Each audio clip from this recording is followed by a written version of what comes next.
함께 읽으실 하나님의 말씀은 요한복음 2장 1절에서 11절입니다. 사흘째 되던 날 갈릴리 가나에 혼례가 있어 예수의 어머니도 거기 계시고 예수와 그 제자들도 혼례의 청함을 받았더니 포도주가 떨어진지라. 예수의 어머니가 예수에게 이르되 저들에게 포도주가 없다 하니 예수께서 이르시되 여자여 나와 무슨 상관이 있나이까? 내 때가 아직 이르지 아니하였나이다. 그의 어머니가 하인들에게 이르되 너희는 무슨 말씀을 하시든지 그대로 하라 하니라. 거기에 유대인의 정결 예식을 따라 두세 통 드는 돌 항아리 6이 놓였는지라. 예수께서 그들에게 이르시되 항아리에 물을 채우라 하신즉 아귀까지 채우니 이제는 떠서 연회장에게 갖다 주라 하심에 갖다 주었더니 연회장은 물로 된 포도주를 맛보고도 어디서 났는지 알지 못하되 물떠온 하인들은 알더라. 연회장이 신랑을 불러 말하되 사람마다 먼저 좋은 포도주를 내고 취한 후에 낮은 것은 내거늘 그대는 지금까지 좋은 포도주를 두었도다 하니라.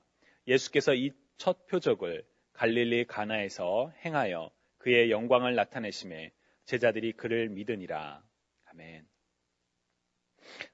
오늘 요한복음 2장을 묵상하다가 한 찬양이 떠올랐습니다. 아마 여러분들도 아시고 계시는 그런 찬양일 겁니다.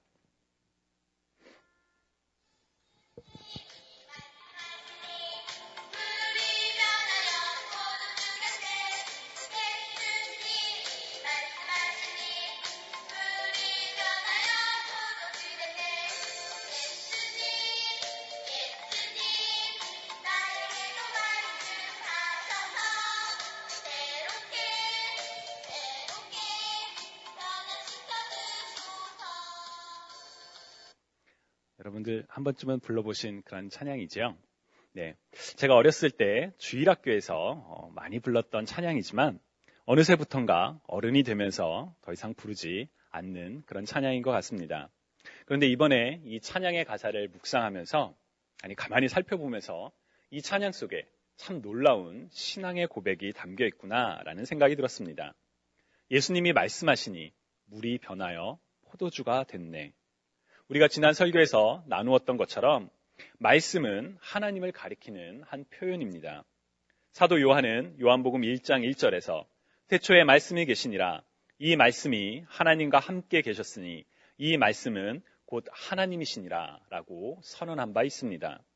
또한 살아계신 하나님께서는 말씀으로 세상을 창조하셨으며 그리고 하나님의 사람들에게 말씀하사 하나님의 구원을 이 땅 가운데 보이셨습니다. 태초부터 계셨던 말씀이신 예수님이 말씀하시자 물이 변하여 포도주가 되었습니다. 바로 오늘 본문의 내용이기도 하지요. 그런데 제 시선을 끌었던 부분은 바로 그 다음의 후렴구입니다. 예수님, 나에게도 말씀하셔서 새롭게 변화시켜 주소서. 과연 제가 어렸을 때 이 찬양의 의미를, 이 가사의 의미를 알고 불렀을까 하는 생각이 들기도 했습니다.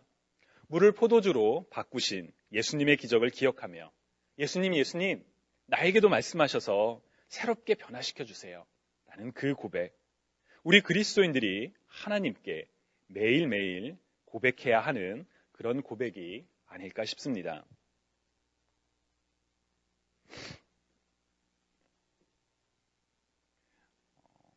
지금의 나는 부끄럽고 연약하여 불완전하지만 예수님이 나의 삶 가운데 말씀하실 때 내 삶에 변화가 일어나서 물이 포도주로 바뀌는 것 같은 그런 놀라운 변화가 일어날 수 있다는, 그래서 내가 새로워질 수 있다는 그 간절한 믿음. 바울이 갈라디아서 2장 20절에서 내가 그리스도와 함께 십자가에 못 박혔나니 그런즉 이제는 내가 사는 것이 아니요 오직 내 안에 그리스도께서 사시는 것이라.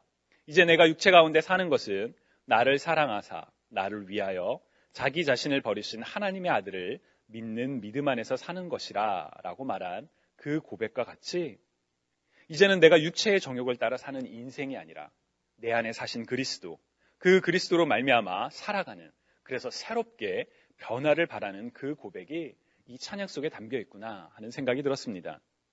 주님이 사랑하시는 여러분, 물을 포도주로 바꾸신 예수님께서 오늘 우리의 삶에도 새로운 일을 행하신다는 믿음을 우리를 새롭게 하실 수 있다라는 그 소망을 가지고 오늘 하루도 주님 안에서 승리하시는 저와 여러분이 되시기를 주님의 이름으로 간절히 축원합니다. 예수님께서 물을 포도주로 바꾸신 기적은 사실 우리가 잘 아는 기적 중에 하나이죠. 하지만 오늘은 그 기적의 배경과 그 기적이 어떻게 시작되었는지 그 과정을 조금 더 자세히 살펴볼까 합니다. 지난번에 레위기를 읽는 이유에 대해서 나누었던 것처럼 오늘 본문을 통해 하나님이 누구이신지에 대해서 살펴보고 그리고 어떤 사람들이 예수님의 기적을 경험했는지에 대해서 여러분들과 함께 나누고자 합니다. 먼저 주목할 부분은 본문 1절에서 2절입니다. 사흘째 되던 날 갈릴리 가나에 혼례가 있어 예수의 어머니도 거기 계시고 예수와 그 제자들도 혼례의 청함을 받았더니 라고 기록되어 있습니다. 사흘째 되던 날, 언제로부터 사흘째 되던 날이었을까요? 정확하지는 않지만 요한복음 1장에서 예수님께서 빌립과 나다나엘을 만난 그 다음이 아닐까 싶습니다. 즉 예수님을 따르는 제자들이 생긴 지 얼마 되지 않은 시점에서 일어난 일입니다 라고 이야기를 하는 것이죠.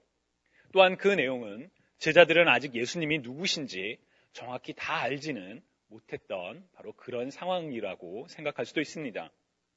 본문의 배경이 되는 가나는 갈릴리 나사렛 북동쪽으로 약 6km 떨어진 곳에 위치한 작은 동네였을 것이라고 학자들은 이야기를 합니다.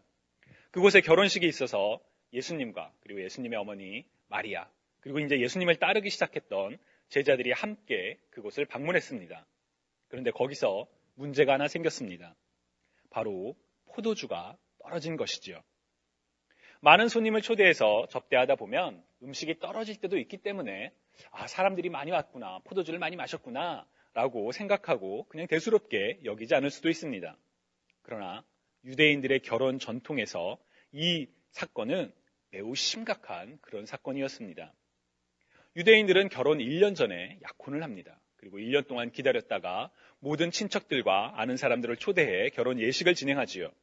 오랜 동안 기다렸던 잔치이기에 많은 사람들을 초대하고 후하게 대접하면서 결혼이 진행됩니다. 만약 이 결혼잔치에서 음식이 떨어진다면 그것은 단순히 음식을 다 먹었네요가 아니라 결혼식 준비가 부족한 것. 그래서 사회적으로 큰 결례로 인식되었다고 합니다. 또한 포도주는 유대 문화에서 기쁨의 상징이라고 합니다. 이 포도주가 결혼잔치에서 떨어졌다는 것은 신랑과 신부, 그 결혼식의 주인공들이 모두 기쁘지 않다, 행복하지 않다라는 것을 의미하며 아마도 그 두 사람에게는 평생 잊지 못할 그런 부끄러운 혹은 생각만 해도 안타까운 그런 일처럼 여겨질 수 있는 사건이라고 말합니다.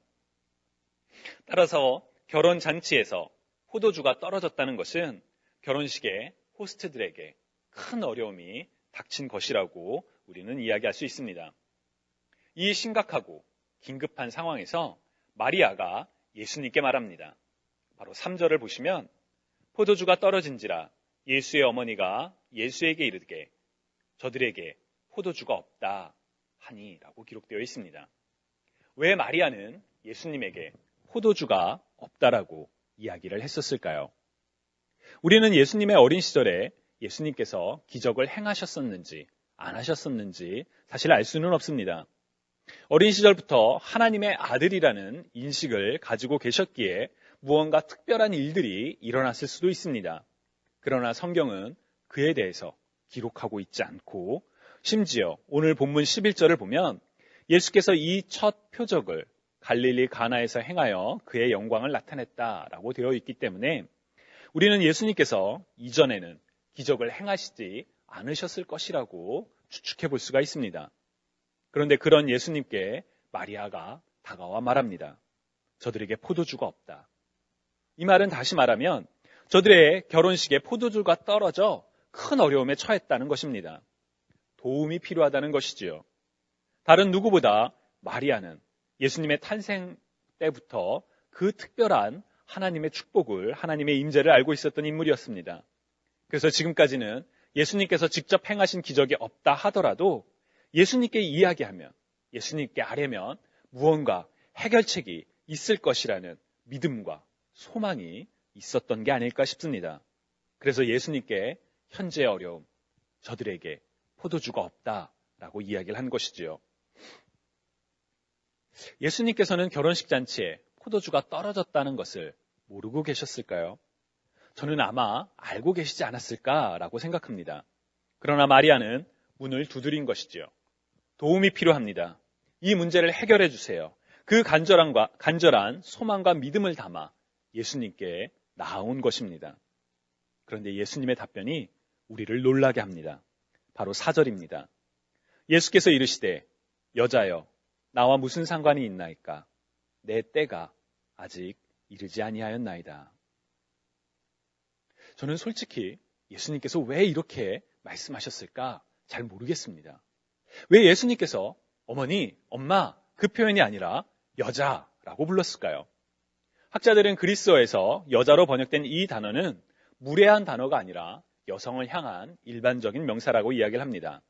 그렇다면 왜 예수님께서는 어머니인 마리아를 어머니라고 부르지 않고 일반 여성으로 지칭했을까요?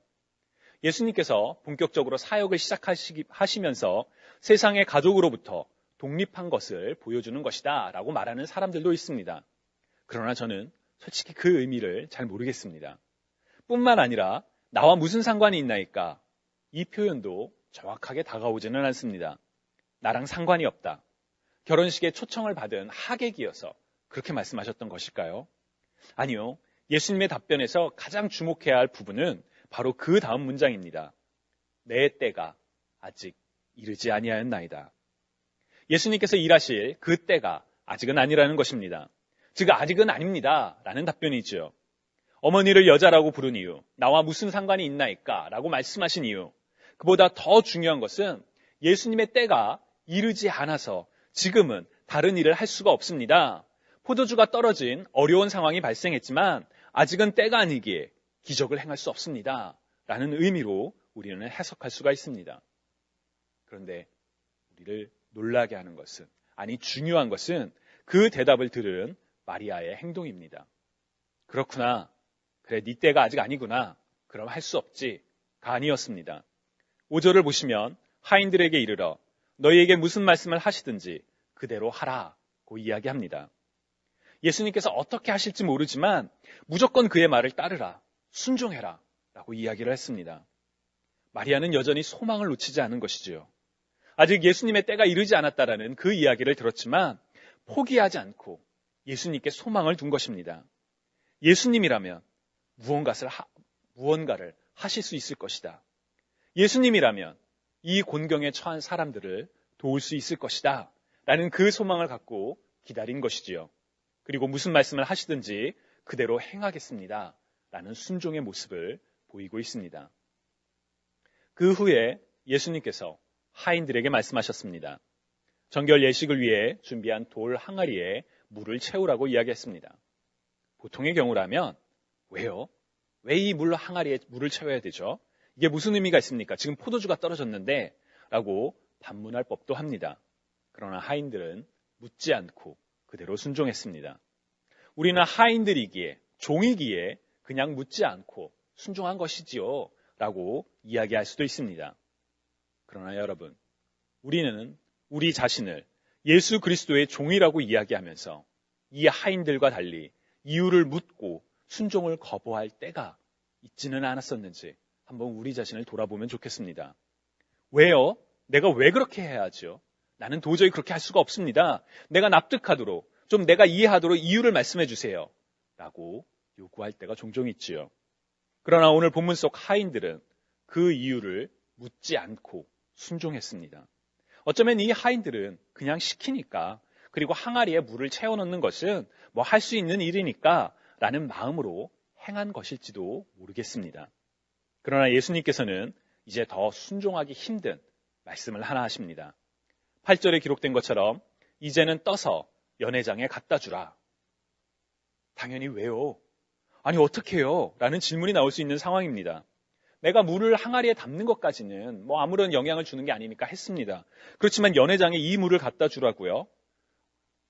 물을 포도주인 것처럼 나눠주기보다는 차라리 포도주가 없다라고 하는 것이 더 낫지 않을까요? 라고 말할 수도 있는 그런 상황이었습니다. 그런데 하인들은 여전히 묻지 않고 그대로 순종했습니다. 그 후에 어떠한 일이 일어났습니까? 바로 10절에 기록된 것처럼 사람마다 먼저 좋은 포도주를 내고 취한 후에 낮은 것을 내거늘 그대는 지금까지 좋은 포도주를 두었도다 라고 사람들이 이야기를 했습니다. 물이 포도주가 된 것입니다. 포도주가 떨어진 연회장에서 어디서 갑자기 포도주가 났는지 사람들은 알지 못했습니다. 오직 하인들만 알았죠. 마리아도 알았을 것입니다. 그리고 11절을 보면 제자들이 이를 보고 믿었다라는 것으로 보아 제자들도 알았을 것입니다. 바로 이것이 예수님께서 처음으로 행하신 기적, 곧 가나의 결혼식장에서 물을 포도주로 바꾸신 사건의 내용입니다. 여러분들께서도 이 설명을 들으시면서 눈치채셨겠지만 이 기적에는 매우 중요한 영적인 원리들이 담겨 있습니다. 하나는 어려운 상황을 하나님께 구해야 한다는 것입니다. 결혼식장에 포도주가 떨어졌습니다. 큰 사회적 결례이자 새롭게 가정을 이룰 신랑과 신부에게 큰 어려움이 닥쳤습니다. 그 상황에서 마리아가 예수님께 구하지 않았더라면 어떻게 되었을까요? 사실 만약이라는 표현은 역사에서 큰 의미가 없습니다. 그 일이 어떻게 될지 누구도 알지 못하니까요. 그러나 마리아가 예수님께 그 어려운 상황을 아뢰고 구했을 때 변화가 일어나기 시작했습니다. 하나님께 기도했을 때 하나님께서 일을 하기 시작하시는 것이지요. 주님이 사랑하시는 여러분, 하나님께서는 우리의 모든 상황을 알고 계십니다. 그럼에도 우리가 하나님께 기도해야 하는 것은, 간구해야 하는 것은 하나님께서 우리의 기도를 듣고 응답하시는 하나님이시기 때문입니다. 너는 내게 부르짖으라. 내가 내게 응답하겠고 내가 알지 못하는 크고 놀라운 일을 보이겠다라고 예레미야에게 말씀하셨던 하나님께서 오늘도 우리가 간구하실 때 신실하신 하나님께서는 우리의 기도에 응답하시리라 믿습니다. 영원토록 변하지 않는 신실하신 하나님께 아뢰어 간구하는 가운데 하나님의 구원을 경험하는 저와 여러분이 되시기를 주님의 이름으로 간절히 축원합니다. 두 번째는 믿고 순종해야 한다는 것입니다. 마리아가 아뢰었을 때 예수님께서는 아직은 때가 아닙니다 라고 답하셨습니다. 어쩌면 그 순간은 우리가 포기해야 하는 그런 순간일지도 모르겠습니다. 하나님께서 아니라고 말씀하실 때 네, 아니군요. 그 뜻에 순종하겠습니다 라고 말하는 것이 우리 믿는 사람들의 모습이라고 할 수 있습니다. 그러나 예수님께서는 동시에 항상 기도하고 낙심하지 말아야 할 것에 대해 비유로 말씀하신 바 있습니다. 누가복음 18장 1절에서 8절을 보면 한 과부가 하나님을 두려워하지 않고 사람을 무시하는 재판장에게 자신의 원한을 풀어달라고 간청하는 그 비유가 예수님께서 말씀하십니다. 처음에는 들어주지 않다가 번거로울 정도로 간구하는 그 과부의 청원을 들어주는 그 비유의 마지막에 예수님께서는 이렇게 말씀하십니다. 불의한 재판장이 말한 것을 들으라. 하물며 하나님께서 그 밤낮 부르짖는 택하신 자들의 원한을 풀어주지 아니하시겠느냐. 그들에게 오래 참으시겠느냐. 내가 너희에게 이르노니 속히 그 원한을 풀어주시리라 라고 예수님께서 말씀하셨습니다. 주님이 사랑하시는 여러분, 하나님께서 멈춰서라고 말씀하실 때 우리 그리스도인들은 멈춰야 합니다. 그러나 하나님께서 분명하게 말씀하시지 않으셨다면 기도를, 간구를 포기하지 마십시오. 구하라, 그리하면 너희에게 주실 것이요. 찾으라, 그러면 찾아낼 것이요. 문을 두드리라, 그러면 너희에게 열릴 것이니 구하는 이마다 받을 것이요. 찾는 이마다 찾아낼 것이요. 두드리는 이에게는 열릴 것이니라 라는 이 말씀을 붙잡고 기도하시기 바랍니다. 오늘 본문에서 마리아는 그렇게 행동했습니다. 예수님께서는 아직 때가 이르지 않았다라고 말씀하셨지만 예수님이라면 이 상황을 해결하실 수 있다는 믿음을 놓지 않고 하인들에게 말했습니다. 너희에게 무슨 말씀을 하시든지 그대로 하라.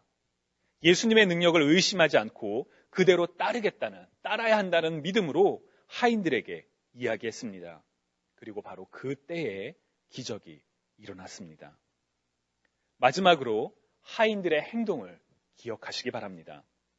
하인들은 마리아의 말대로, 예수님의 말대로 행했습니다. 조금의 의심도, 조금의 반문도 하지 않고 시키시는 대로 행했습니다. 그것이 바로 종의 삶입니다. 하나님께서는 우리를 자녀로 부르셨습니다. 그러나 우리 그리스도인들은 기꺼이 예수 그리스도의 종이 되기를 원한다라고 고백하지요. 왜냐하면 예수님의 종이 된다는 것은 내 삶의 주권을 내려놓는다는 뜻이기 때문입니다. 예수님의 종이 된다는 것은 내가 예수님의 노예가 된다는 것이 아니라 내 삶의 판단과 내 삶의 모든 주권을 하나님께 자발적으로 내어놓고 내 삶의 만족과 기쁨을 위한 삶이 아니라 바로 하나님의 기쁨과 영광을 위해 살아가는 하나님의 자녀로서 살아간다는 결단이기 때문입니다. 주님이 사랑하시는 여러분, 우리는 나 중심이 아닌 하나님 중심의 삶, 우리는 하나님의 자녀이지만 하나님의 종으로 살아가야 합니다. 하나님의 종으로서 우리는 하인들처럼 하나님의 어떠한 말씀에도 순종할 준비가 되어 있는지 우리 자신에게 한번 물어보면 좋겠습니다. 만약 우리 안에 여전히 망설임과 하나님의 뜻보다 먼저 우선시되는 내 안의 소망과 내 안의 욕심이 있다면 이 시간 하나님의 종으로서 살아가는 하나님의 자녀가 되겠다고 다시 한번 결단하시는 저와 여러분이 되시기를 주님의 이름으로 간절히 축원합니다. 주님이 사랑하시는 여러분, 이처럼 물이 포도주로 변한 사건은 우리에게 믿음의 삶에 대해서 중요한 영적인 원리들을 가르쳐 줍니다. 어려운 상황에 구해야 하며 어떠한 순간에도 좌절하거나 포기하지 않고 끝까지 믿고 구해야 한다는 것. 순종하는 이들이야말로 바로 하나님의 놀라운 구원을 경험하게 된다는 것을 굳게 믿으며 오늘 하루를 살아가시는 저와 여러분이 되셨으면 좋겠습니다. 예수님께서 가나의 결혼식장에서 물을 포도주로 바꾸신 뒤에 제자들이 예수님을 믿게 되었다라고 성경은 기록하고 있습니다. 요한복음은 이 사건 외에도 예수님께서 하나님의 아들, 곧 메시아가 되셨음을 보여주는 6개의 기적을 더 기록하고 있습니다. 그래서 요한복음에 기록된 7가지 기적을 우리는 주목하곤 하지요. 그러나 이 기적은 단순히 예수님이 하나님의 아들 되심을 증명하는 기적만이 아니었음을 우리가 기억했으면 합니다. 예수님께서 기적을 행하셨던 바로 그 때마다 어려운 사람들이 있었습니다. 바로 오늘 본문에서처럼 곤란에 빠진 사람들이 있었고, 사랑하는 사람을 잃어서 큰 고통과 큰 슬픔에 빠진 사람들이 있었고, 오랜 병 때문에 가슴 아파하며 억눌려 있던 사람들이 있었습니다. 주님께서는 그 고통과 그 아픔 그리고 그 슬픔을 돌아보셨습니다. 오늘 본문의 사건도 처음에는 아직 내 때가 이르지 않았습니다 라고 말씀하셨던 예수님이 그러나 사람들의 그 곤란한 상황을 그대로 지나치지 않으시고 그 사람들에게 구원을 베푸셨던 바로 그 예수님의 사랑을 우리가 기억했으면 좋겠습니다. 우리를 위해 이 땅에 오신 예수 그리스도, 지금도 우리를 사랑하사 우리와 함께 하시는 예수 그리스도의 사랑에 힘입어 오늘 하루도 하나님께 감사와 찬양을 드리며 평안의 삶을 살아가는 저와 여러분이 되시기를 주님의 이름으로 간절히 축원합니다.